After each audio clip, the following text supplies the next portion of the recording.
तपाईँहरूलाई लाग्दैन हामी नेपाली कति धनी छौँ? मलाई चाहिँ हामी नेपालीहरू एकदम धनी छौँ जस्तो लाग्छ कि। धनी चाहिँ हामी आर्थिक स्थितिमा होइन कि हामी हाम्रो भाषा, संस्कृति, धर्म, चाडपर्व, रीतिरिवाज यी सबै कुरामा धनी छौँ कि। नयाँ वर्षको आगमनसँगै हामीलाई कति धेरै चाडपर्वहरूले स्वागत गरिरहेको हुन्छ। नयाँ वर्ष लागे सँगसँगै हेर्नुहोस् त यमरी पूर्णे भन, अनि त्यसपछि उभौली, उधौली, अनि बुद्ध जयन्ती, त्यसपछि असार 15मा दही चिउरा खाने, साउन 15मा खिर खाने, दौड खाने, तीज, दसैँ तिहार, माघे सङ्क्रान्ति, होली, सरस्वती पूजा, चैते दसैँ, यति धेरै चाडपर्वहरूले हामीलाई प्रत्येक महिना स्वागत गरिरहेका हुन्छौँ। यी सबै हेर्दाखेरि हामी नेपालीहरू कति धनी छौँ कि। चाडपर्वकै बहानामा किन नहोस् एक दिन भए पनि परिवारसँगै बसिन्छ, मिठो खाइन्छ, मिठो परिकार खाइन्छ, सँगै कुराहरू गरिन्छ। यो सबैको नसिबमा कहाँ छ र भन्नुहोस् त। अनि आज चाहिँ साउन 15 मैले खिर पकाउँदैछु।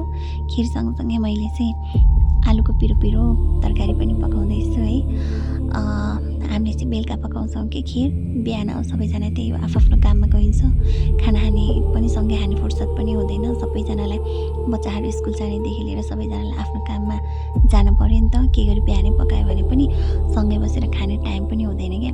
त्यसैले बरु बिस्तारै खाने, सबैजना सँगै बसेर खाने भनेर चाहिँ बेलुकाकै टाइमलाई चाहिँ उत्कृष्ट मानेर हामीले चाहिँ बेलुका नै खिर पकाउँछौँ। अनि बेलुका भएपछि चाहिँ बरु बिस्तारै खाने, ढिला नै किन नहोस् होइन, परिवारसँगै बसेर त खान पाइन्छ।